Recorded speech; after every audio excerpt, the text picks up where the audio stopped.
খুলনা ডুমুরিয়ার মাগুরাখোনা ইউনিয়নের ১৮ মাইল বাজারে পাইকগাছা রোডে ১৯ জানুয়ারি রবিবার বেলা ১টায় মাগুরাখোনা ইউনিয়নের জামায়াতের আমির মাওলানা মোহাম্মদ আব্দুল হালিমের সভাপতিত্বে ও মাগুরাখোনা ইউনিয়নের জামায়াতের কর্মপরিষদ সদস্য মাওলানা মোহাম্মদ নজরুল ইসলামের সঞ্চালনায় বাংলাদেশের জামায়াত ইসলামীর দলীয় কার্যালয় উদ্বোধন হয়েছে। উদ্বোধক হিসেবে উপস্থিত ছিলেন বাংলাদেশ জামায়াত ইসলামীর কেন্দ্রীয় জেনারেল সেক্রেটারি অধ্যাপক মিয়া গোলাম পরোয়ার।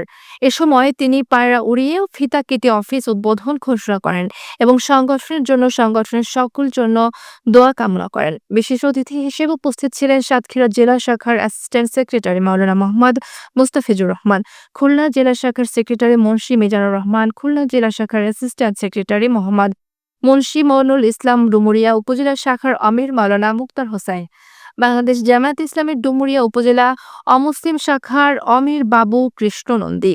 এছাড়াও আরো উপস্থিত ছিলেন মাওলানা লুৎফর রহমান, এস.এম. আব্দুল মুত্তালিব, ডাক্তার আব্দুল মান্নান, মোসলেম উদ্দিন, মোহাম্মদ রুহুল আমিন সহ উপস্থিত ছিলেন বাংলাদেশ জামায়াতে ইসলামের সকল অঙ্গ সহযোগী সংগঠনের নেতৃবৃন্দরা।